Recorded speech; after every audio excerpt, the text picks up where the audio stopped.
अस्सलाम वालेकुम। मैं हूं आसिफ इकबाल और मेरे साथ अमेरिका से हैं प्रोफेसर डॉक्टर शुएब शाहिद साहब, जो कि एक साइकोलॉजिस्ट हैं, साइकोथेरेपिस्ट हैं। आज हम बात करेंगे कि लोगों को दिल की बीमारी क्या होती है, इस बीमारी की अलामात क्या हैं और हाई ब्लड प्रेशर के क्या फैक्टर्स हैं। इस बारे में जानने के लिए आज हम मुखातिब होंगे प्रोफेसर डॉक्टर शुएब शाहिद साहब से। अस्सलाम वालेकुम सर। वालेकुम अस्सलाम। मेरे दोस्त, आज मेरे ख्याल में आपने गुज़श्ता जो वादा किया था उस टॉपिक पर हम स्टार्ट कर रहे हैं। इससे पहले कि हम सीधा हाइपरटेंशन की तरफ आएँ या आई में से दिल के अमराज की तरफ आएँ, मैं थोड़ा सा ये आपको बताऊंगा कि इसकी बेस क्या है। देखिए, मैंने डिस्कस किया वेरियस, मेरे भी डॉक्टर्स हज़रात होते हैं, मुझे भी किस ज़माने में हार्ट प्रॉब्लम रही थी। तो हार्ट अटैक हुआ था, हार्ट प्रॉब्लम नहीं कहना चाहिए, heart attack is different than heart problem. लिहाजा उसने मुझे बताया कि one must know in this century जितना स्ट्रेस लेवल है उसकी वजह से दो फैक्टर बड़े इंपॉर्टेंट जिनको कंट्रोल किया जाए फिजियोलॉजिकली। एक है ब्लड प्रेशर और दूसरा है sugar. These are the basis जिससे कि इंसान के नर्वस सिस्टम और जो सेंसिटिव बॉडी के पार्ट्स हैं उन पर इम्पेक्ट होता है। चुनाचे इस चीज़ को मद्देनजर रखते हुए आज हम डिस्कस करेंगे कि ब्लड प्रेशर क्या है, हाइपरटेंशन क्या है, ये हार्ट अटैक क्या होता है। These are steps. First of all तो हम ये देखेंगे जो हाइपरटेंशन है ये ग्रेजुअली इंक्रीज करता है ब्लड प्रेशर को, और उसके बाद आर्टरीज पर इफेक्ट करता है, यानी कि हार्ट है ना, उसकी आर्टरीज, उसके ऊपर जाके प्रेशर पड़ता है। उसमें या तो फ्लेक्सिबिलिटी नहीं रहती या फ्लो इतना तेज़ होता है कि as a result of it उससे हार्ट के ऊपर जाके इम्पैक्ट होता है और वेरियस काइंड ऑफ कॉम्प्लिकेशंस पैदा होती हैं। लिहाजा इससे डैमेज होती है नैरो जो हमारी आर्टरीज हैं। तो हार्ट जो प्रेशर है ना उसमें हमें सेल ऑफ योर आर्टरीज जो इनर लाइनिंग्स है उन पर इम्पैक्ट होता है। तो मोस्ट कॉमन काज हाइपरटेंशन जो है, जो बेसिकली है स्मोकिंग, ओबेसिटी, मोटापा, या ओवरवेट होना, diabetes, it is very important, जिसको हम शुगर वगैरह भी कहते हैं, ये इसके इफेक्ट होते हैं। लेकिन इस पर डिपेंड करता है उसका लाइफ स्टाइल क्या है। हर एक को तो नहीं पड़ता घर, I mean there are like in America like 10% people इससे सफरिंग कर रहे हैं। इसमें ये होता है कि ये है कि जो लोग एक मुतवाज़न ग़ज़ा, एक्टिविटीज़ में मुबतला और उनका हाई सॉल्ट नहीं लेते और उसके अलावा अल्कोहलिक नहीं लेते ज़्यादा, और उनके अंदर जो होता है ना जो इनसफिशेंट हो जाती है कंजम्पशन ऑफ कैल्शियम, पोटेशियम और मैग्नीशियम की वजह से, जिसकी वजह से विटामिन डी की कमी हो जाती है। तो जो स्ट्रेस होता है या एजिंग, ये क्रॉनिक और किडनी डिजीज़ जो हैं इनके जाकर इम्पैक्ट करते हैं। तो क्या नतीजा क्या निकला? आपका लाइफस्टाइल क्या नतीजा निकला? आपका डाइट, आपके रहने का तरीका, आपके काम करने का तरीका, आपके सोचने का तरीका, और उसके साथ साथ आपके ऊपर प्रेशर्स क्या है। तो हमारे पास जब पेशेंट आता है तो हम सिर्फ इन चीज़ों को नहीं देखने पहले तो आपने ये नोट किया ब्लड प्रेशर नहीं है तो काम ठीक है। फिर अगर ब्लड प्रेशर हो गया तो हाइपरटेंशन हो गया, तो वो क्या स्ट्रेस हुई जिसने कि उसको तेज़ कर दिया। हाइपरटेंशन के बाद तीसरी हुई कि उसकी अचानक क्या असॉल्ट हुआ कि वो जो उसका आर्टरीज और ब्लड, ये जो ब्लड सिस्टम से इफेक्ट हुआ। तो इस चीज़ को मद्देनजर, these are the basis, these are the steps and these are the various aspect जो कि इस पर इफेक्ट करता है। एग्जैक्टली बताएं तो इट इज़ इम्पॉसिबल, क्योंकि मेरे पास वो क्लाइंट, उसकी केस हिस्ट्री का होना लाजमी है, उसका पैटर्न, अब जो माँ बाप ने जिससे पाला उस पर लाजमी है, उसका घर का माहौल क्या है, उसको इजहार करने का मौका मिलता नहीं है, वो कहाँ अपने आप को बेबस महसूस करता है, वो तो वही ना इंडिविजुअल केस पर हम डिस्कस कर सकते हैं। मैं आपको जनरल वो फाइंडिंग बता दूं जो क्लिनिकल होती हैं। इसमें सबसे पहले होते हैं जो जो क्लाइंट होता है उसकी पर्सनैलिटी क्या है। बाज इंट्रोवर्ट होते हैं, बाज एक्सट्रोवर्ट होते हैं। इंट्रोवर्ट होता है अंदर ही अपने आप में, बाहर होता है एक्सट्रोवर्ट। बाज होते हैं हाइपर सेंसिटिव, छोटी सी चीज़ है उसको दिल को लगा लेना, और बाज होते हैं टफ रिजिड इस किस्म की। बाज होते हैं बड़ा ज़मीर पसंद, उनके ज़मीर को जो चोट लगती है तो एक बेगैरत आदमी को तो उस पर असर नहीं होता। इसी तरीके से उनके बिलीफ सिस्टम पर डिपेंड करता है कि जो बिलीफ सिस्टम ये है कि मदर पिदर आज़ाद, वेस्टर्न थॉट, ना लेना ना देना, उनको तो ज़मीर वगैरह का वो चक्कर नहीं होगा। लेकिन जिनके अंदर खुदा रसूल का हुक्म और गुनाह सवाब का चक्कर और अजाब और रोज़ क़यामत, इन चीज़ों का होगा, तो उनका बिलीफ सिस्टम, ये चीज़ें जो मैं जो आप अर्ज़ कर रहा हूँ, ज़हन सिर्फ ये नहीं है कि ये ज़हन है, इसके अंदर बिलियन ऑफ प्रोग्राम चल रहे हैं। हमने ये देखना कि उसका आउटपुट क्या होता है। और फिर उसके बाद एज, यंग एज में तो इतना नहीं असर होता, जो बुढ़ापा होता है, मिडिल एज होती है। अच्छा, हर एक को नहीं होता, बाद जेंडर जो है ज़्यादातर ये मेल पर ज़्यादा इसका इम्पेक्ट होता है फीमेल की निस्बत। इसके बाद फैमिली ट्रेडिशन क्या है, बाद फैमिली में ये होता है कि छोटी छोटी चीज़ों को अवॉइड कर देते, बाद में ज़रा छोटा सा हुआ सब इकट्ठे हो गए, ओह इसको कुछ हो ना जाए, तो उसको अगर कुछ हो भी रहा है तो खौफ और दहशत और उसका जो पिक्चर वो क्रिएट करते हैं, इतना वो मरीज को प्रॉब्लम नहीं होती जितना हल्ला गुल्ला करके उसके अंदर वो ब्लड प्रेशर चीज़ें बढ़ा देते हैं। अच्छा, जिन घरों में हाई सॉल्ट होता है, ज़्यादा सॉल्ट होता है ना, तो ये एक जिस मैंने पिछले बताया था कि उसमें डालें तो एकदम गैस से निकलती है, तो वो उनका फूड को देखना होगा। हमारे यहाँ ये होता है कि मुरगन गज़ाएँ और चर्बी वाले गोश्त और दबा के खाना और खा के फिर उसके बाद सो जाना या खा के उसके बाद काम करना, तो रिजल्टेंटली आप देखें कि इस पैटर्न से आपका ब्लड सिस्टम, आपकी सोच, आपके अंदर जो सिस्टम है वो किस तरह के एक मखसूस किस्म की ब्लड वेव्स पैदा कर रहा है, प्रेशर का। इनसफिशिएंट कंजम्पशन ऑफ कैल्शियम जो होता है कि बैठे रहे, और सिगरेट नोशी, अल्कोहल, समझ आई ना जी, ये चीज़ें। और उसके बाद कोई कंट्रोल नहीं है, उनके अंदर विटामिन डेफिशिएंसी की है। फिर उसके बाद ये होता है उनको बाज को पहले ही से कोई मर्ज लगी हुई है क्रॉनिक किस्म की, तो ये नहले पे दहले वाली बात हो जाती। तो ये तो आगे ना पर्सनैलिटीज, ये तो आगे वो तो सर, लोग। अब मैं ये चाहूंगा कि इसकी अलामात क्या हैं जिससे पता चलता हो कि ये हार्ट पेशेंट है। जी हाँ। समटाइम जरूरी तो नहीं है कि अगर उसको हार्ट अटैक हुआ है तो देन हम्म, ही वो हार्ट अटैक का पेशेंट कराया जाए। हम्म। हाँ, देखें, बात सुने कि ये जिस वक्त ये कैफियत पैदा होती हैं उसमें हमें पैटर्न देखना होगा ब्रेन का। पहले तो मैं बता दी ना पर्सनैलिटी इस किस्म की है, अब मैं वो पर्टिकुलर वजूहात बताता हूँ जिसकी वजह से ट्रिगर हो जाता है, क्योंकि मैं जी खुद सर। इससे विचार रहा हूँ। तो मैं आपको ये बताऊं कि जैसे होता है ना person to person, situation situation, एक आदमी जो ओवरलोडेड है विद इंफॉर्मेशन, ओवरवर्कड है, उसके ऊपर डिपार्टमेंट या लोगों का प्रेशर है कि ये हैज टू प्रूव, उसको ईगो को प्रॉब्लम है कि अगर ये मैं ना किया तो मेरी क्या होगा, या उसके घर में कोई ऐसा वाक्य होता है कि जो उसकी बेइज्जती का वो मुझे बनता है, कोई बर्दाश्त नहीं कर सकता। मैंने देखा ना, मैं आपको ब्रेन की वेव्स और वो बता रहा हूँ कि जिस तरीके से हर एक पर तो नहीं होता। दूसरा ये है कि अगर एक आदमी को कांस्टेंट पीछे से ब्लड प्रेशर है और उसने उसका नहीं किया तो उसका क्रोनिक हो गया। अब वो होता है ना जिस तरह मेरे ख्याल में इसकी मिसाल यूँ होता है, ऊंट की पीठ पर आखिरी तिनका, वो पहले ही ऑलरेडी डैमेज होता है, तो एज रिजल्ट ऑफ इट उसके ऊपर फौरन इफेक्ट होता है। जब ये इसका इफेक्ट होना शुरू होता है तो शुरू में तो आदमी इग्नोर करता है, जब कुछ देर के बाद जो उसकी शिद्दत बढ़ती है तो हाथ पांव ठंडे होना, आंखें झुंझला जाना, गिर पड़ना, या इसके अलावा एकदम ब्लड प्रेशर हुआ है तो समझ नहीं आना क्या है, कंफ्यूज हो जाना, यानी कि मुख्तलिफ अलामात मुख्तलिफ लोगों पर उसकी ट्रेनिंग के हिसाब से होती हैं। लेकिन एक आदमी उसको अगर ऑब्जर्व कर रहा है तो इजीली अंडरस्टैंड कर सकते this normal person is this and this what is this going on. तो अगर तो उसको इग्नोर किया जाए तो वो फिर ऑल एडवांस जब आखिरी हरबा होता है तो उसके बाद आर्टरीज वगैरह पर जो प्रेशर पड़ता है उसके बाद नैन के हार्ट अटैक वगैरह हो जाता है। हार्ट अटैक होने से पहले भी कई एक सिम्टम्स होते हैं, मिसाल तो पेट में एक बड़बड़ होना, अजीब झुंझलाया हुआ होना, यानी कि समझ नहीं आना मैं क्या कर रहा हूँ, कंफ्यूज हो जाना, या बाजू का बात करते हुए आवाज़ जो है ना लड़खड़ाने से लगना, यानी कि उसके जो मुख्तलिफ किस्म के सिम्टम होते हैं उसमें एक्सट्रीमिटी आनी शुरू हो जाती है। These are the sign, be very careful.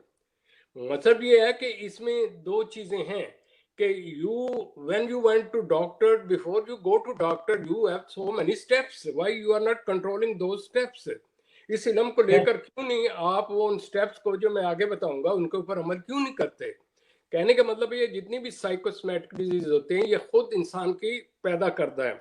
कुदरत बड़ी मेहरबान है, उसने बड़ा खूबसूरत आपको एक निज़ाम दे दिया है, लेकिन आप अगर उसको हेस्टी तेजी में चलाएं और अकड़ जाएं और जिद्दी हों और अपनी ज़ात पे अकड़ जाएं, या आप कहने कि मैं तो इसको कंट्रोल कर लूंगा, तो कंट्रोल ताकि करते मैं ये भी चाहूंगा कि आप हमें ये बताएं कि नफ्सियाती तौर पर भी ब्लड प्रेशर के अमराज में कितना फर्क पड़ता है सर? सर वो सारा तो ब्लड प्रेशर देखें ना जी, हार्ट जो है ना, हार्ट का प्रॉब्लम, फिजियोलॉजिकल प्रॉब्लम, वो तो डॉक्टर के पास गए, वो तो मेरा फील्ड नहीं है। जब वो यस करने सर। के बावजूद वो ठीक नहीं हो रहा है जी, फिर मेरा हो गया कि इसका फंक्शन गड़बड़ हो रहा है, इसका सोचने का स्टाइल गलत है, इसकी लाइफ स्टाइल गलत है, इसका काम करने का तरीका कार गलत है। होता ये है, आपने देखा होगा अमूमन कई एक सेक्रेटरीज बड़े टॉप मोस्ट पोजीशन पर जो होते हैं उनको हार्ट अटैक होता है। रीजन ये होता है ओवरवर्क, नो रेस्ट। फिर उनके ऊपर प्रेशर जमीर का होता है, गवर्नमेंट कहती है ये काम करो, उसका जमीर कहता है नहीं करना, तो अंदर एक लड़ाई हो रही है। इसी तरीके से एक आदमी कहता है कि मैंने ये काम नहीं करना और उसको फोर्स किया जाए। अमूमन देखने में आया है कि वो बच्चे जिनको शुरू में से इजहार का मौका ना दिया जाए, उसको दबा दिया जाए, उसको जरूर से ज़्यादा उनका प्रेशर हो, खासतौर अम्मा बड़ी सख्त हो, छोटी छोटी चीज़ पर उसको यानी कि झाड़ देना, तो उसके अंदर एक ब्लॉक्ड एग्रेशन होता है। Understand now, clinically I am talking blocked yes sir. Aggression. जब वो नहीं बाहर निकाल सकता तो वो अग्रेशन वो अपने ऊपर निकालता है। It is called state of helplessness. बेबस है वो बेचारा, बैठा हुआ है। लेकिन कुछ तो हमारी खुद साख्ता है ना, कुछ ये हालात की वजह से हैं, जैसे मैंने कहा था guilt feeling, helplessness, left back मैं अकेला रह गया, डिग्रेडेड, ये चीजें नोट करें, ये ब्रेन में हो रही हैं। No way to come out of the trap, कल्ला ही हाँ मेरे नाल कोई नहीं, dual yes minded, sir. Fight हो रही है। एक बात एरोगेंट होते हैं, नहीं जी हमने जो कहा तो वो यूं ही होना चाहिए। भाई वो होना चाहिए जब तक इन पावर है, जब पावर चली जाती है तो उसके बाद वही जो है मरीज बन जाते हैं। इसकी और मिसाल लीजिए, आपकी बड़ी बड़ी आपके पॉलिटिकल लाइफ हिस्ट्री, जो भी पकड़ा जाता है आपके यहाँ ईगो का मसला हो जाता है, यानी कि क्यों मुझे पकड़ा गया। फिर पकड़ने के बाद उनके लिए सबसे बेहतरीन तरीका कार होता है निकलने का, फरार का तरीका। ओ जी मुझे तो हार्ट प्रॉब्लम हो गई, चलो जी सीधा आप उधर चले जाएं, उसके बाद वही खाने शाने वही सब कुछ खा रहे हैं, वहाँ हार्ट की कोई प्रॉब्लम नहीं। तो कहने का मतलब ये, the way you think the way you feel. इसके अलावा बाज़ औक़ात हमने क्या उसका मैं ब्लॉक्ड हो गया, withdrawal on chest of thoughts, बैठा हुआ सोचो में कर रहा है और उसके बाद बेचैन हो रहा है, दिल बैठ रहा है, ये है वो है, ये सिम्टम चल रहे हैं। अचानक जो होता है ना लास्ट एक ऐसा वाकया होना, उसको किसी काबिल ना होना, सीधा हार्ट अटैक हो जाता है उसके बाद, या सर कई ये तो आपने अलामात बताई माशाल्लाह। मैं सर अब ये चाहूंगा कि आप हमें ये बताएं कि इन बीमारियों से बचा कैसे जा सकता है? देखें इसके बचने के अंदर आपने मेरी एक बात आपको याद आया करती है हमेशा, कि मेरा एक बड़ा असूल होता है सीधा सा, if you know the problem, solution within it, you have created the problem। रब्बुल इज्जत ने तो कंप्लीट ठीक ठाक भेजा, अदा वाला ठीक ठाक बंदा फिट फाट, क्यों आपने मिसयूज किया अपने माइंड को, क्यों ओवर यूज किया, क्यों पाटे खां बने, क्यों एक पर्सनैलिटी बना ली अपने आप को, क्यों इतने चैप्टर खोल लिए, क्यों आप बादशाह मुल्क बनना चाहते हैं फॉर एवर, क्यों, why you want to be a trouble for yourself and the people, to understand it, के हर मसले के पीछे वो है। वो पुराना फार्मूला याद करें क्या, WWWH WW। मैं हर रोज नहीं नया फार्मूला बनाता, उस्ताद होता है एक ही जो उसको समझ में आए अपने जी बिल्कुल शागिर्द सर। को। तो अभी मैं उसका एनालिसिस करूंगा इसी के अंदर से। दूसरा इसमें ये है कि हाई ब्लड प्रेशर में जो होता है, हाइपरटेंशन जब होता है वो 130/80 वो जो होता है ना MMHG जिसे कहते हैं, वो उसको पता चल जाएगा। एक चीज और भी है, हर रोज इसको ना चेक करें, वो फिर एक आदत बन जाती है, यार आज इतने, कल इतना सी, भाई कल की खादा सी, यानी कि ना भी हो ना एक बेचैनी। दूसरा ये चीज भी ज़हन में रखिए कि एंजाइटी से कभी हार्ट अटैक नहीं होगा। जी एंजाइटी सर। होता है कि आपके सोच के साथ होता है, लेकिन जिसका सोच काबू में ना हो तो फिर उसके बाद मसला होता है। लेकिन एक आदमी को और पता ये होगा कि अमूमन जो ब्रेन हैमरेज हो जाता है, वो ब्रेन और हैमरेज की भी तो वो और अलामात तो हैं वो। हाँ, वो अगले टॉपिक में हम ले सकते हैं अगर आप चाहें कि सर दर्द, माइग्रेन, यानी कि ब्रेन का वो मुख्तलिफ वो हो जाना, क्या लेकिन ये भी तो क्या हाई ब्लड प्रेशर की वजह से ही होते हैं ना सर? डेफिनेटली मैंने एक चीज आपको पहले दिन बताई कि ये तमाम साइकोसोमेटिक कहलाती हैं। सारों के पीछे सोच है, और सोच के वजह से आपने बताया था एड्रीनल ग्लैंड से ओवर सिक्रीशन हो रही है। अगर यस सर। एड्रीनल ग्लैंड से ओवर सिक्रीशन नहीं हुआ तो ब्लड चलता रहता है। फिर उसको तोड़ने के अभी हम तरीके आपको बताते हैं। तो थोड़ा सा मैं ये आपको बताऊं कि जब एंशियस होता है ना तो उसमें हार्ट रेट गोज अप होता है, लेकिन इससे वर्टिकल जो उसका अंदर का चैम्बर होता है या उसका कंट्रैक्ट होता है उसमें आपको बेचैनी तो महसूस होती है फोर्सफुली, लेकिन इतना उसका प्रेशर नहीं होता। लेकिन in the other hand stress अगर कॉज एंजाइटी और इस किस्म की हो तो इस ब्लड प्रेशर में आपको हाइपरटेंशन चीजें तो हो जाएंगी, लेकिन वो आप जो ही नॉर्मल हुए तो ठीक हो गए। लेकिन अगर प्रोलॉन्ग्ड हो, लंबा रास्ता, तो वो ये है ना कि एक हैबिट पैटर्न सा बन गया। अब इसमें ये आप कहेंगे कि इसके तरीके क्या हैं, क्योंकि जरा मैं तेज से चलूं। सबसे पहले तो जो बेसिक प्रॉब्लम है वो है इंक्रीज एक्टिविटी एंड एक्सरसाइज मोर। एक परमानेंट बना लें, सुबह और शाम ब्रिस्क वॉक। और अगर ऐसा ऐसा को बढ़ाएं और जितना आपको सांस ऐसा चढ़ेगा तो आपका ब्लड प्रेशर जो होगा ना वो जो ब्लड है नॉर्मल होना शुरू हो जाएगा, और फ्लो जो है वो जो ओवर है वो ऐसा। फिर उसके बाद आता है लूज वेट। ओवर वेट की वजह से बैठो तो इतने तौंदे से खा पी रहे हैं और फिर यूं किया, फिर उसके बाद लेट गए तो उसके बाद ब्लड प्रेशर तो होने।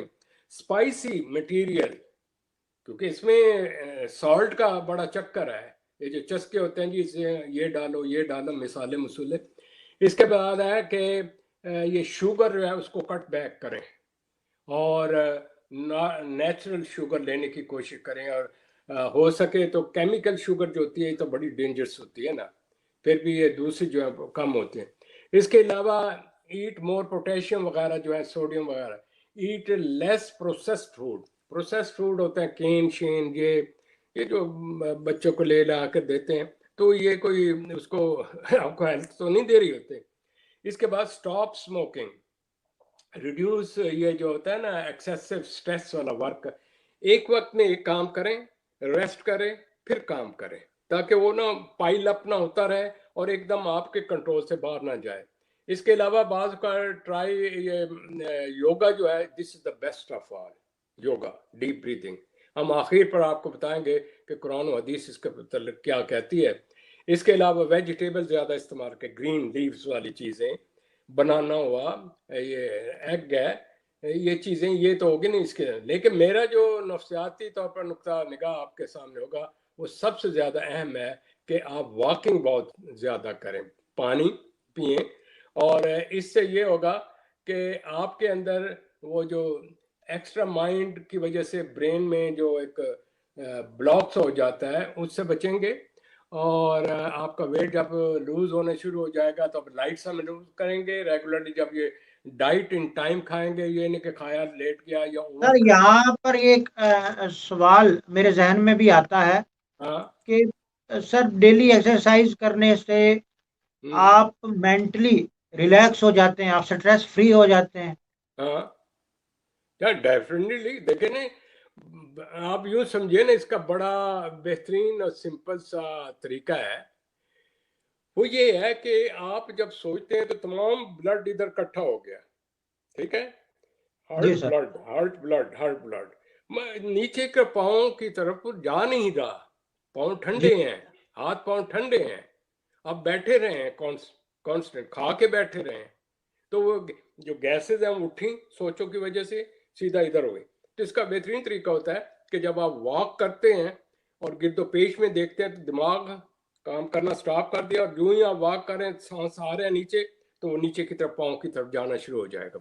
तो ब्लड सर्कुलेशन नॉर्मलाइजेशन के लिए बढ़िया है। तो इसके लिए जो है ना ये डीप ब्रीदिंग और योगा डीप ब्रीदिंग का बेहतरीन तरीका है कि आप ले जाएं और ऐसा ऐसा आंखें ढीला करके ना ज़हन से ना खून को नीचे उतरते महसूस करें और छोटे छोटे सांस लेते जाएं, छोटे छोटे, यहाँ तक कि आपको एक उस में रिदम हो जाए, आपको गनूदगी आती तो उसमें सो जाएं। This is the best medicine of the world, best okay medicine. Sir. और आपको पता है हमारे पुराने वक्तों में ये जो लोग होते थे इनको प्रॉब्लम क्यों नहीं होती थी? वो इसलिए कि ताज़ा खाना, चलना फिरना ज़्यादा, अमल ज़्यादा करना।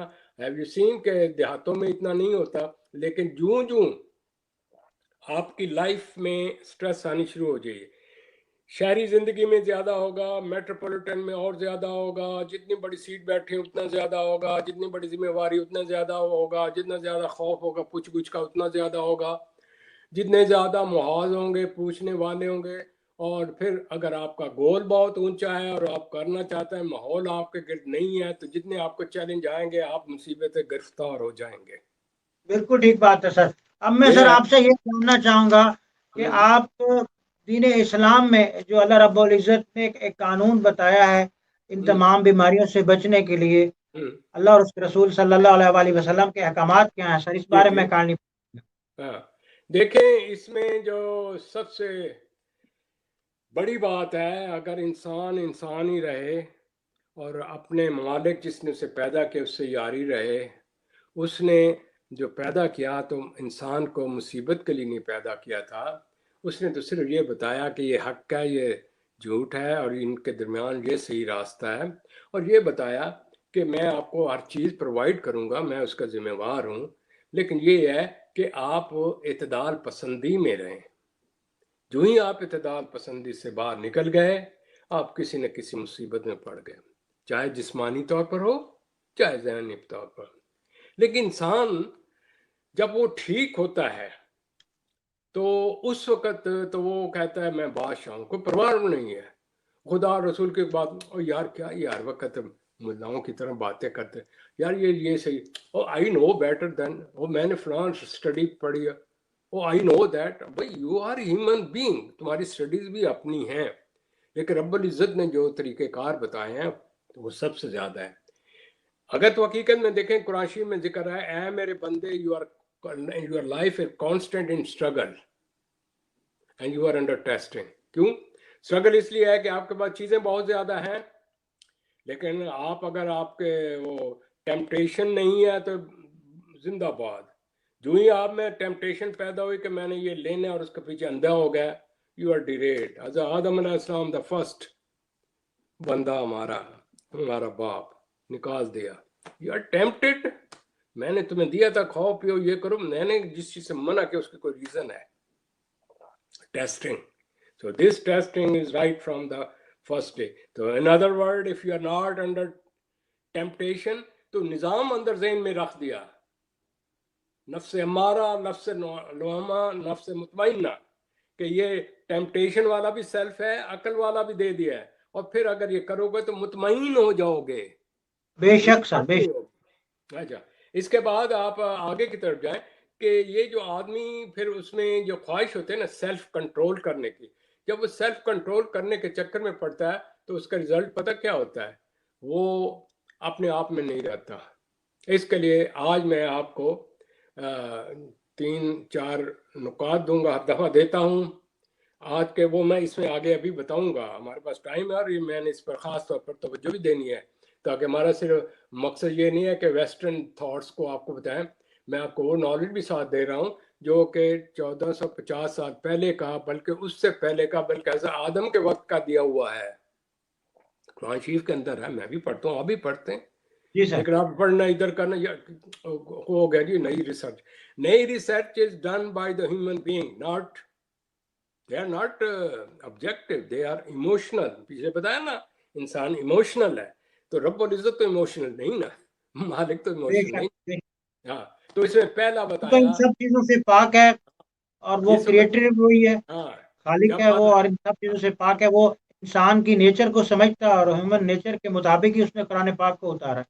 बिलाशुबा, तो जिस वक्त इंसान ओवर कॉन्फिडेंट हो जाता है, पावर आ जाती है, तो उसके अंदर पहली बात ये होता है वो मुतकब्बर, ये पहली बीमारी आप में आ गई ना, मुतकब्बर हो गया तो आदमी हकीकत को समझ नहीं।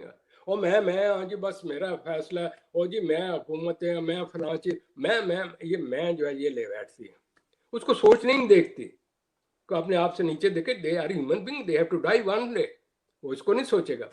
फिर उसके बाद अगला आ जाता काज़िब, झूठा है, एक दूसरे झूठ बोल रहे हैं, उस झूठ की वजह से एक पर्सनैलिटी पर्सोना सा बनाया हुआ है, अंदर कुछ है बाहर कुछ है।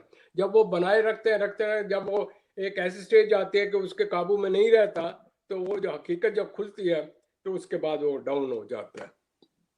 आई समझ? दूसरा, तीसरा ये है कि आदमी जालिम। मैं तीनों बता रहा हूँ, ये जाके लिख लेना और इसको डेली लाइफ में देखे मैं किस वक्त कर रहा हूँ, और आप अगर इसमें कंट्रोल कर लें तो आपकी मेंटल सेहत A1 होगी। जालिम क्या है? ही इज एक्सट्रीमिस्ट, क्रूअल, अपने ऊपर जुल्म कर रहा है, दुनिया पर जुल्म कर रहा है। भाई तुम्हें पता मैं इतनी काम कर सकता हूँ, why you are sitting extra time? भाई ये एक तुम्हारे ऊपर जोर आई है तो उनको कह दो जी मैं नहीं कर सकता।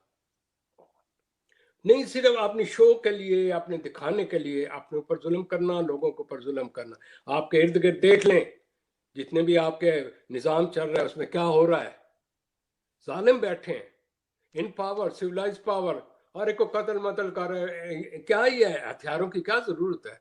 एटम बम बनाओ, ये बनाओ, आपस में कंपटीशन, जुल्म करना और कहना नहीं जी हम तो सुपर पावर हैं। This is not super power. Mean you should have power to share, not to kill each other. फिर उसके बाद आ रहा है मगरूर। मगरूर वो क्या है? एरोगेंट। इसमें इतने लोग फंसे हुए हैं, आप में हर एक अपनी अपनी जगह जो अपनी एक खुद साख्ता पर्सनैलिटी बनाते फिर रहे हैं, तकब्बर किया हुआ है, किसी को एक्सेप्ट नहीं करना। तो नफ्स और नफ्सी का दौर है मेरे दोस्त। ये चार चीज़ों को ज़हन में रख कर अब मैं ज़रा आगे की तरफ बात करता हूँ, ताकि यस इसको सर, मैं प्रैक्टिकल। ये चाहूंगा कि इन जज्बाती बुराइयों से इंसान कैसे बच सकता है और कैसे खुद को पाक कर सकता है, इसके चंद एक असूल भी काइंडली बताइएगा। वो मैं बताता हूँ, लेकिन मेरे ख्याल में हम एक हिस्सा भूल गए हैं। मुझे एक दो पर्सनैलिटीज़ बतानी चाहिए ताकि एक आम आदमी को भी पता हो कि ये किस तरीके से होता है। मेरे ख्याल में इसकी सबसे पहले मैं अपनी ना मिसाल दे दूं, ताकि वो ये कहें जी ये बड़ा बहुत जी बातें जरूर सर, करते जरूर। हैं, ओ जी 45 ईयर जी मैं इस फील्ड में हूँ, मैं ये हूँ, मैं वो हूँ, दिस हूँ, दैट हूँ, मैंने ये रिसर्च की, उसको ये ठीक कर दिया, उसको ये किया। बड़ी जी बातें करते हैं, बड़े अपने आप को समझते हैं। I am human being, keep in mind, yes sir. I have to die one दिन। और मुझे तो ये सर कि आप मेरी, खुद भी तो हाँ, हार्ट हार्ट के मैं पेशेंट रहे उसी, हैं सर, आपको हाँ हार्ट उसी अटैक हुआ। तरह, हाँ बिल्कुल, मैं उसी को जाऊँ। अब उसकी काज देखें, मेरी काज क्या बनती है? मेरी जी काज सर। बनती है, मेरा एक अकीदा या मेरा एक मिशन है। वो ये कि throughout my career I have been very active. Even आप मुझे अब भी देख रहे हैं कि मैं एज के हिसाब से अल्लाह के मेरे करम नवाज है। मेरा अपना कोई कमाल नहीं, क्योंकि मेरा सिस्टम जो है वो तवक्कल वाला है और मेरा मौला मेरे साथ है। मैं बेनियाज हूँ, मैंने अपनी तरफ से बेहतर करना है। जो नहीं ठीक है तो उसकी मर्जी, उसमें कोई भलाई है? क्योंकि मैंने तो ये देखा है कि भलाई तो उसी में होती है जो लॉन्ग हमारा होता है, शॉर्ट विजन। रब्बुल इज़्ज़त का पूरा निज़ाम का विजन होता है। तो इस चीज़ को मद्देनजर जब ये आदमी हो ना, तो अंदर वो लड़ाई कम हो जाती है। वो ये कि मैंने आप कॉलेज की बात की, मैं यहाँ पर भी कॉलेज में था, जहाँ कहीं भी रहा हूँ, आई बिन वेरी एक्टिव। रात में 10 बजे तक ऑन द रोड होता था, लोगों को पता है। ये शाम को भी और सुबह सवेरे जॉगिंग या जो कुछ करता है, ये मेरे कांस्टेंट अब भी वही तरीका का। वही है कि जब मैं एक इस स्टेज अपनी पर पहुंचा कि यार अपने लिए जो करना था कर लिया, बहुत कुछ दे दिया है, I should go back to my country. Mission मेरा एक ही था यार, किसी न किस तरीके से वो इल्म, वो नॉलेज, वो चीज़ें अपने मुल्क में दूँ और इस हाई लेवल पर दूँ कि उसकी फिर अपनी आगे एप्लीकेशन हो। लिहाजा coming short to the point, Musharraf साहब का दौर था तो वो चांस दिया गया कि फ़ॉरन उन्होंने 40 एक्सपर्ट बुलाए, मैंने अप्लाई किया, उन्होंने ले लिया। अब आने के बाद यहाँ मैंने सब कुछ, वो कहते हैं ना, कश्तें जला कर, बच्चे को भी, उसका बड़ा कैरियर था और बीवी बच्चे सब को लेकर आ गया। कैन यू इमेजिन कि मेरा दिल वहीं से शुरू हुआ। ये 14 अगस्त का दिन था। आए तो जिसने माना था वो नहीं है, हमें पता नहीं कहाँ जाना है। अब हमारे पास कीमती अशिया वो सब कुछ रखी हुई हैं और हम उस पर जा रहे हैं टैक्सी पर। इधर से वो व्हीलर जो है ये डर के यार चीज़ें उठा कर ऊपर से गया तो जहाँ जिसने लेना था वो वहाँ ही था, वो कहीं सैर कर रहा था आई में से इन सवात में, वहाँ ठहरे। अब जिन्होंने मुझे एक्सेप्ट किया था सब ने बारी बारी इनकार कर दिया। गवर्नमेंट का लाहौर रावियन हूँ मैं, उन्होंने मुझे लेने से इनकार कर दिया वल्लाह। पंजाब यूनिवर्सिटी जो जिनके पास मैं आता जाता था, मुझे अच्छी तरह जाता, नहीं जी हम तो नहीं लेंगे।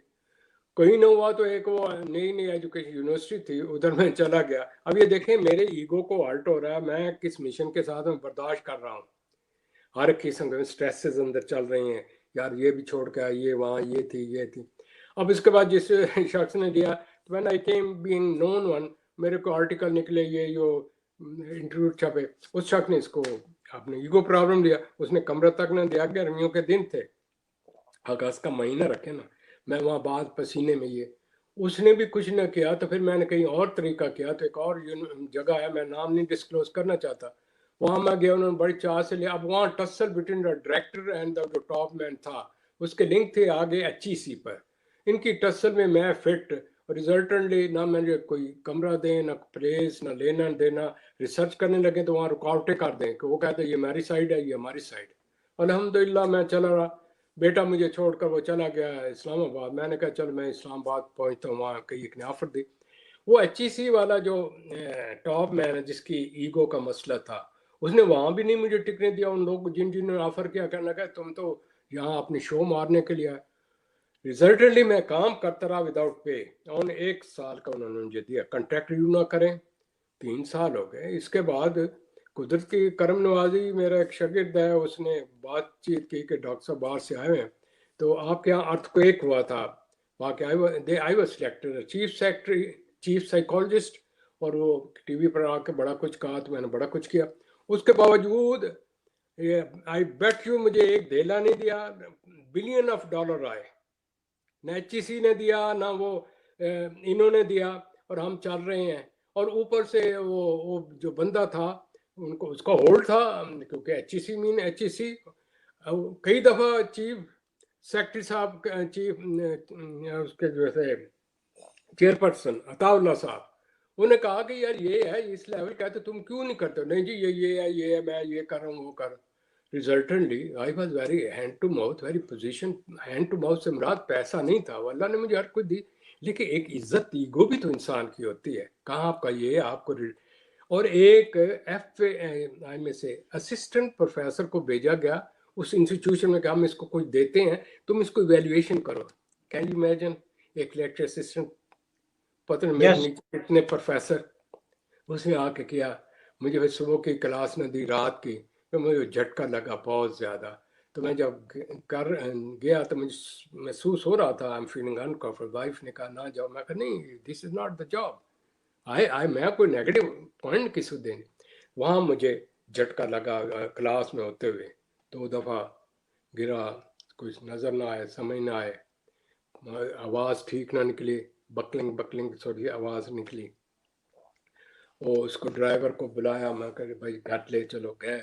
उसके बाद गया तो जनाब चकरा रहे हैं, मैं कह BP जाकर चेक करें। तो वो झांगी के थे, he was very non naval officer था, मुझे जानते भी। मैं केस भी भेजते थे साइकोसमेटिक कि डॉक्टर साहब यू मस्ट इमीडिएटली गो, आप ट्रीटमेंट लें। तो यूँ मैं उसके बाद अटैक हुआ, फिर उसके बाद रिकवरी हुई। लेकिन कहने का मतलब ये है, तो आप यूँ ज़हन में रखिए कि जब एक आदमी पर अटैक आता है, एकदम नहीं आता, स्ट्रेस इकट्ठी होती रहती है, आदमी लड़ता बिगड़ता रहता है। हर एक का अपना अपना कोई इशू होता है। मिसाल पर मेरा इशू ये, मेरी अना या मेरी इज्जत का मसला, मुझे ट्रीटमेंट, क्योंकि and then I was helpless. देखे ना, बंदा समझता है मैं तो हेल्पलेस हूँ, मैं कुछ ही नहीं करता, मैं करूँ तो क्या करूँ। सब पीछे भी कश्तियाँ जो, और यहाँ कोई आपको सुनने को भी तैयार नहीं है, आपसे कोई डिस्कस करने को भी तैयार नहीं है। तो कहने का मतलब भी दुनिया में ये चीज़ें होती हैं। फिर उसके बाद मैं अपने रिकवर किया अपने आप को। फिर मैंने उसके पैरेलल फिर वो रिसर्च भी पूरी की, बल्कि एक यूनिवर्सिटी वहाँ में थी, उसको I am the founder member of that one. मैं अपनी हसरत पूरी करके आया। लेकिन कहने का मतलब है, कितने लोग आए मेरे साथ के, बहुत से लोग थे, उनको डिप्रेशन हुआ, छोड़ के चले गए जो बैच आ रहे थे ना। तो क्यों नहीं आज किसी कामयाब हुए?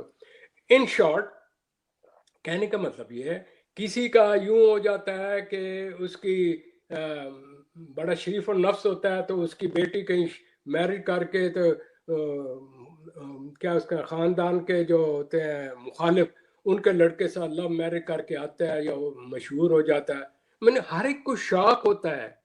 देखना ये है कि शौक की बेसिस क्या है, क्या उसका ज़मीर है, क्या उसका जिस्म है या उसकी जान है। ये इसी तरीके से जब इनको पढ़ता है तो फिर पता क्या करते हैं लोग, ओ जी राह लीला दो, ओ जी ये करो, ओ जी दिस। कुरान शरीफ का जिक्र यहाँ से शुरू होता है। रब्बुल इज़्ज़त ने कहा, है मेरे लोगों, मैं जब किसी को देता हूँ, नवाजता हूँ, तो अगर तो वो उसको इतदाल पसंदी से करें तो फिर तो वो कामयाब है। मिडल राइट पे खाएं पिए, लोगों से शेयर करें और मेरी रहमत का शुक्र अदा करें। ये तीसरे सिपारे के स्टार्ट में कहा कि जो इस्लाम है वो इतदाल पसंदी का मजहब है, उसमें एक्सट्रीमिटी है ही नहीं। उसका बेसिक क्या, मुस्तकीम, सिरातुल मुस्तकीम से क्या मुराद है? स्ट्रेट पाथ, ना ओवर ना नीचे। इसके अलावा फिर इसीलिए जिनको बैलेंस्ड होते हैं तो उनके लिए मैंने कहा ना, नफ्स मुतमईन। व्हाट इज नफ्स मुतमईन? नफ्स मुतमईन mean balanced self between temptation, self control. क्या? Great reward over patience. तो ये सर मैं चीज ये होना। चाहूँगा आप लास्ट में लास्ट मैसेज काइंडली आप दीजिएगा, क्योंकि टाइम के इतबार से हमारे पास सिर्फ 2 मिनट बचे हैं सर। हाँ, देखिए 2 मिनट है तो मैं तो तेजी से चलता हूँ क्योंकि पॉइंट्स हैं वो जो आपको आम जिंदगी में इस्तेमाल करें। ह्यूमन हिस्ट्री ये है कि ये फाइट करते हैं, रिलीजन से कट ऑफ है। वो अपने क्रिएटर के साथ तल्लक रखें, क्राइसिस में उसके साथ मोहब्बत करें, उसे कहें मौला हमसे गलती तो उससे माफ़ी मांगे, और फिर प्रेयर के बाद वो उस चीज़ों से माफ़ी मांगने के बाद अपनी इस्लाह करें। ये नहीं कि उस वक्त तो आपको जिस वक्त हार्ड टाइम हो अल्लाह अल्लाह करें तो सजदे करें तो ये करें तो वो करें, और तूफान आए तो सारे सज वजूद हों, और या मुसीबत आई है या बच्चा पैदा नहीं हो रहा तो बड़े बड़े कहेंगे अल्लाह मैं ये करूँगा, और जो ही वो ठीक हो जाए खुदा को भूल जाए, उल्टा चढ़ावे चढ़ाते फिरें और उन जगहों पर जाएं जो खुद अल्लाह को प्यारे हो गए और कहेंगे जी ये तुम्हारे तो फैल ये मिला है। पहली तो बात ये है कि अपना तौहीद ठीक करें, अपना इस्लाम ठीक करें, और जो अल्लाह ने दिया है उसको शेयर करें। मैंने ये देखा है कि ज़िंदगी में जितना आप देंगे, ओपन हाथ हो देने वाला, वो अल्लाह ताला कई गुना मल्टीप्लाई करके मुझे ये दिया है। चाहे ये इलम है चाहे कुछ है, आगे दें। इसी तरीके से कि ये जो है लोगों को बजाय शेम महसूस करने के हमसे गलतियाँ हुई हैं, वो ये महसूस करें कि मौला मैं तेरा बंदा हूं, मुझसे गलती होगी। लेकिन ये नहीं है कि माफ़ी लेने के बाद फिर आप उसी को रिपीट करें। बहुत से पेशेंट गिल्ट फीलिंग के होते हैं, अंदर लड़ाई हो रही है, ये नहीं करना नहीं कर, फिर जाके कर लिया, फिर ये, तो फिर उसके बाद एंग्जाइटी होती है। इस तरह बिजनेसमैन है, बेईमानी से पैसा पूसा करके अंधाधुंध ले लेंगे और हज भी करेंगे, ये भी देंगे, और जिस वक्त ये होता है ना वो पड़ता है दौरा वगैरह, तो उसके बाद फिर तौबा तौबा करते हैं, जो ही ठीक हो गए फिर वही सिलसिला शुरू कर दे। नहीं, कहने का मतलब है ना कि इस्लाह भी तो करें ना। डिप्लोमेसी नहीं जी है कि पब्लिक को कुछ करें, दिखाएं कुछ, चीट करें और लोगों को ये करें। आपके इर्द गिर्द कितने लोग हैं, आपके मुल्क में क्या हो रहा है, क्यों तबाही है? Dual faces, cheating each other. ये नहीं पता कि एक दिन चले जाना यार, ये जो हॉस्पिटलों में चले जाते हैं आपके लीडर ये जो कुछ भी हैं, क्या उनको ये नहीं पता they have to die one? फिर बाहर निकलेंगे मुस्कुराते हो जाएंगे, फिर एक और जितना पैसा फलां जगह लगा दो जी। खुदा रहा ये समझें जिंदगी 4 दिन की है। मुस्लिम जो होता है वो एक अपने आप की करेक्शन करता है, मालिक से रिवार्ड लेता है, वो समझता है ये वक्ती चीज़ें नहीं। देयर फॉर इन शॉर्ट मैं ये कहूँगा, वेल्थ हो तो जस्टिस करें, टेम्पटेशन है तो अपनी इस्लाह करें, सब्र करें, और सिविलाइज्ड पर्सन ये नहीं है कि आप ये शोश हासिल, आप अंदर से इंसान बने। ये सिविलाइज बारबेरियस पर्सन है ना, ये जो तमाम हम इलीगल काम कर रहे हैं, करप्शन कर रहे हैं और चीटिंग कर रहे हैं, एरोगेंसी कर रहे हैं। तो मेरा ये आपसे पैगाम है, ज़िंदगी शॉर्ट है, बार बार नहीं आएगी, इस लम्हे के अंदर गुम हो जाएं, जो उसने दिया है उसको बांटें, और बहुत कुछ देगा, सुकून आता है। मुझे बड़ा एक सुकून है, क्योंकि जो आदमी दुखों में से गुजरा ना, किसी दुख का भला करे ना, एक अंदर राहत सी होती है। इन शॉर्ट मैं ये कहूँगा ये तमाम बीमारियां आपके खुद साख्ता पैदा करी हुई हैं। अपने जिस्म को भी कंट्रोल करें, मुंह को भी कंट्रोल करें, ज़हन को भी कंट्रोल करें, और इसके अलावा अपने जो ताकत है वो लोगों में बांटें और हम एक किस्म की शेयरिंग करें, तो ये दुनिया भी जन्नत है, हम इसको बना सकते हैं। इन शॉर्ट देखिए कि जो लोग सिंपल ज़िंदगी गुजार रहे हैं उन्हें कम बीमारियां हैं। वेस्ट की तरफ देखें, कोई शख्स आपको नहीं नज़र आएगा जो बीमारियों के बगैर हो। दे लिव ऑन मेडिकेशन, उनका फूड जंक है, वो फितरत से दूर चले गए, खुदा से दूर चले गए, और एक मसनूई ज़िंदगी, आर्टिफिशियल लाइफ। अपनी आर्टिफिशियल लाइफ में मत जाएं बीबा, जाएं कुदरत के साथ। Thank you very much. Enjoy करें। अल्लाह ताला मुझे भी और आप सबको सिंपल, सादा, रियलिस्टिक और नेचुरल ज़िंदगी गुजारने का मौका दे। और अपने ज़हन को थक गया है यार, उसको रेस्ट दो। इस बेचारे को दौड़ा दौड़ा के खोता बना दिया, अब वो अड़ी करने लग जाता है।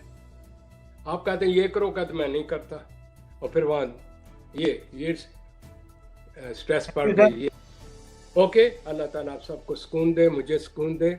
और एंड पर ये कहूँगा, रेगुलर एक्सरसाइज करें, इतदाल से खाना खाएं, ज़्यादा मिर्च मसाले से बचें, सिगरेट स्मोकिंग दिस करें, और ज़्यादा टीवी ना इस्तेमाल करें, क्योंकि उससे ब्रेन को चार्ज रखते हैं खाते हुए, तो उसको ना खाते का असर होता है ना पीने का असर होता है। एक वक्त में एक काम, and get lost into it. My last word, just go and one thing at a time. Thank you sir. ये थे हमारे साथ अमेरिका से प्रोफेसर डॉक्टर शुएब शाहिद साहब, जो कि साइकोलॉजिस्ट हैं, साइकोथेरेपिस्ट हैं। इंशाल्लाह हम नेक्स्ट और ऑब्जेक्टिव